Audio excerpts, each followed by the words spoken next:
À présent, nous allons écouter la plaidoirie de maître Clémentine Plagnol du barreau de la Guadeloupe, Saint-Martin et Saint-Barthélemy, intitulée « Le droit à l'eau ».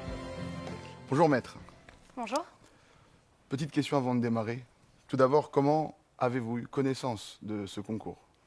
C'est une stagiaire élève avocate qui m'a vu défendre la situation que je viens de dénoncer aujourd'hui, qui m'a suggéré de m'inscrire au concours. Maître, sans plus attendre, on vous écoute. Je vous laisse déposer le masque. C'est à vous. Mesdames et messieurs, je vous invite à fermer les yeux quelques instants. Peut-être entendrez-vous le bruit des vagues ou le battement des ailes du colibri qui s'approche. Je vous emmène en Guadeloupe, sur cette île aux belles eaux, dans cet archipel conquis en 1635 par les Français. Sur ce territoire, à la fois région et département d'outre-mer, à 8000 km des côtes françaises, sur lequel on compte près de 400 000 personnes et dont un tiers vit sous le seuil de pauvreté, l'accès quotidien à l'eau potable n'existe pas. Messieurs Chipotel et Tolassi en sont deux victimes, non isolées, touchées par la privation d'un besoin vital, par la violation d'un droit fondamental, par la négation d'une vie digne, dans ce paradis fantasmé. Lorsque je les rencontre pour la première fois au sortir d'une garde à vue, je constate qu'ils ont soif de justice. Je comprends aussi qu'il faut à ces deux hommes un courage indéfectible pour dénoncer l'inaudible. Égalité, scande M. Tolassi. Fraternité, surenchérit M. Chipotel. Et la liberté. Celle de manifester leurs craintes et bafouer, celle de participer à la vie de la cité et d'écrier, celle d'informer leur père effrayé. La crise sanitaire liée à la Covid-19 a révolté ces deux hommes qui ont décidé et qui préfèrent aujourd'hui lutter pour l'accès à l'eau, pour sauver leur vie, celle de leurs parents, et peut-être ainsi respecter les injonctions étatiques pour lutter contre la propagation d'un virus tenace. Monsieur Tolassi crie au secours lorsque Monsieur Chipotel crie à l'aide. Mais les portes du pouvoir demeurent closes et l'intervention urgente qu'il réclame ne se réalise pas. De l'eau coule seulement sous les ponts. L'un trouve une solution de gardiennage pour ses enfants lorsque les portes de l'école sont fermées en raison des coupures d'eau. L'autre trouvera une source naturelle pour abreuver ses champs. Jamais les temps n'ont été si durs pour ceux qui n'ont pas d'eau. Se baigner à la rivière, barboter à la mer. Mais ça n'est pas de ça dont il s'agit. Ils songent parfois à des solutions temporaires, évidentes, qui ne voient pourtant pas le jour. Un peu d'eau qu'ils iraient chercher à la source, à proximité de chez eux. Un peu d'eau qu'on viendrait livrer devant leur porte. Des citernes privées qu'ils n'auraient pas à financer. Mais ils rêvent surtout d'un territoire français qui leur offrirait la dignité, celle de vivre avec de l'eau qui coulerait de leur robinet. Pour pallier les défaillances d'un système enquisté, seules les coupures d'eau, dites tours d'eau, ont été choisies comme solution temporaire, mais perdure, et constituent désormais une spécificité locale. Un jour à toi, un jour à moi, une commune par-ci et puis une commune par-là, une centaine d'habitants par-ci, un millier par-là. Chacun, à tour de rôle, doit accepter la coupure d'eau. Pour économiser un réseau vétuste, pour économiser les frais d'un syndicat intercommunal d'alimentation en eau qui sombre, la privation d'accéder à l'eau a été choisie comme solution.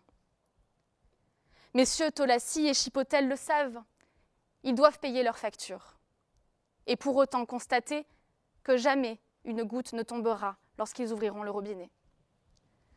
Un coup d'œil au planning des tours d'eau et ils sauront combien de jours attendre de plus pour doucher leurs enfants, pour faire cuire des légumes ou pour se laver.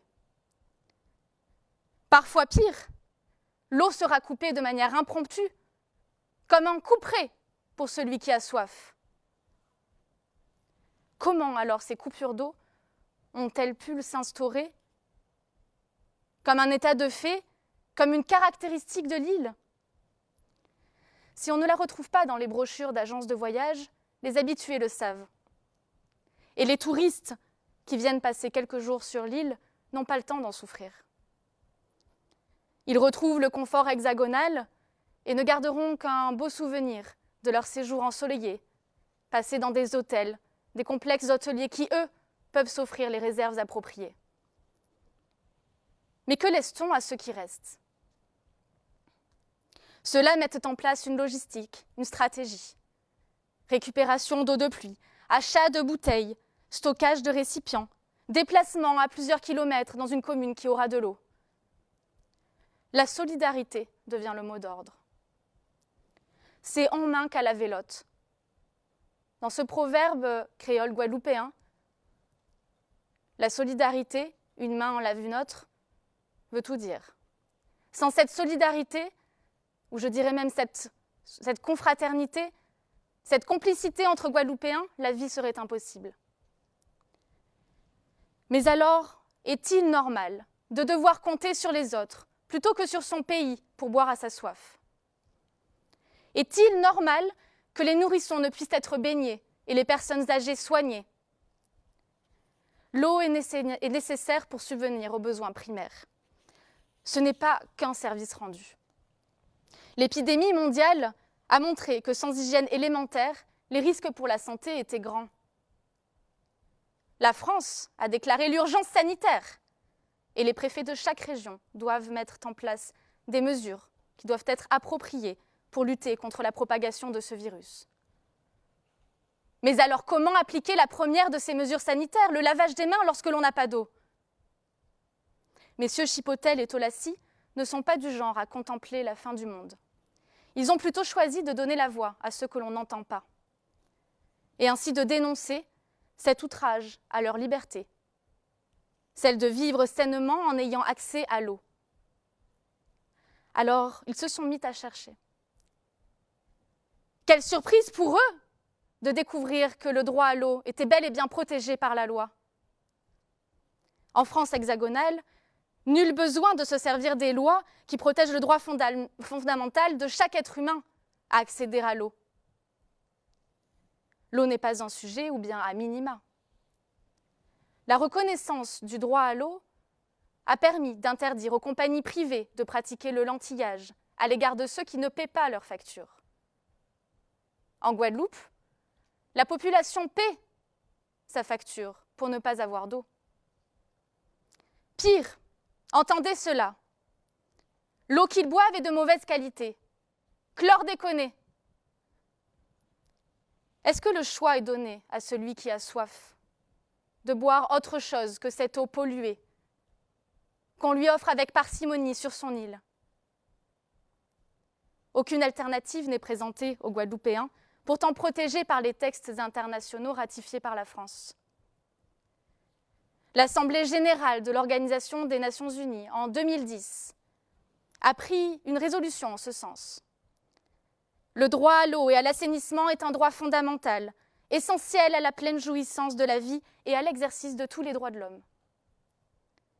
L'Europe également ne cesse de faire valoir que l'eau est indispensable et qu'elle constitue un bien commun de l'humanité. En 2010 encore, la haute représentante de l'Union européenne le déclamait.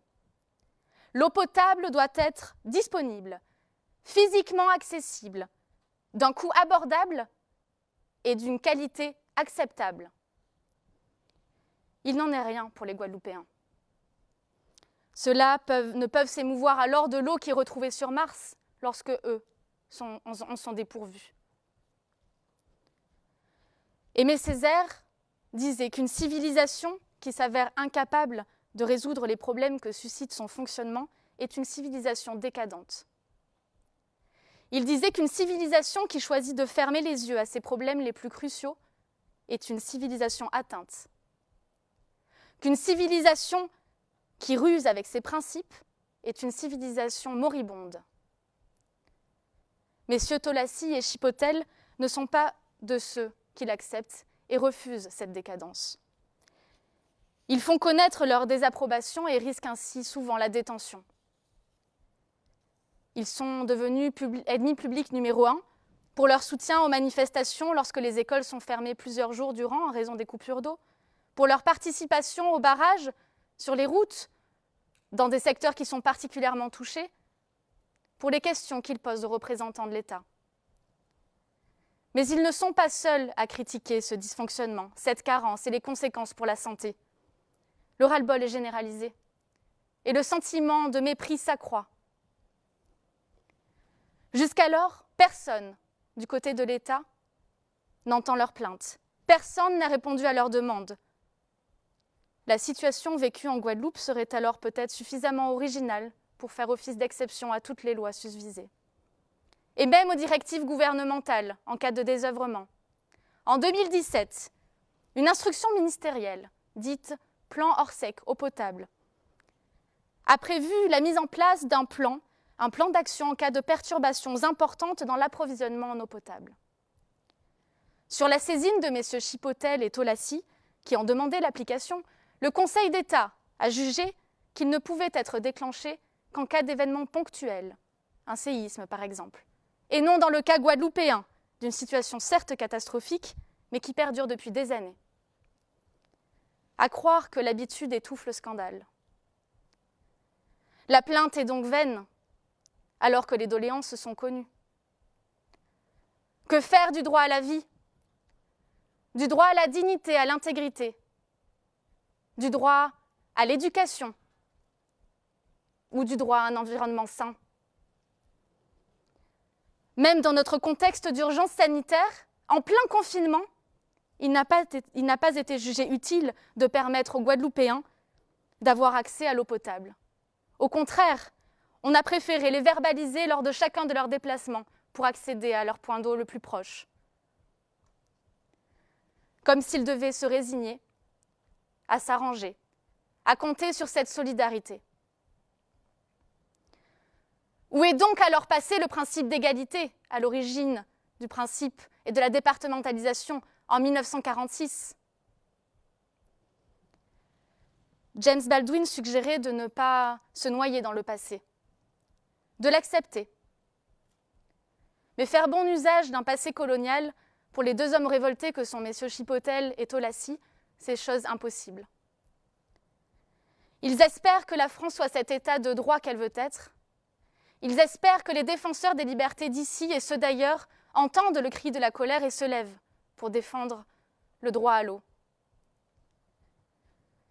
C'est ainsi qu'une commission d'enquête parlementaire s'est ouverte récemment et fera certainement le même constat de violation d'un droit fondamental au préjudice des Guadeloupéens.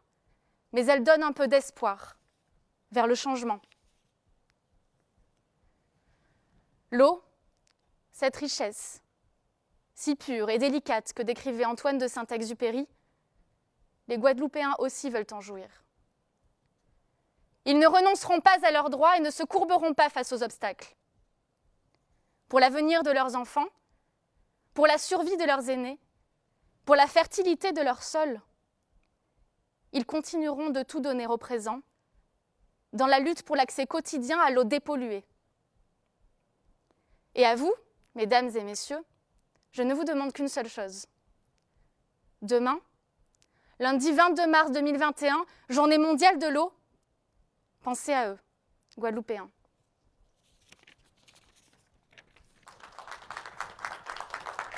Merci maître.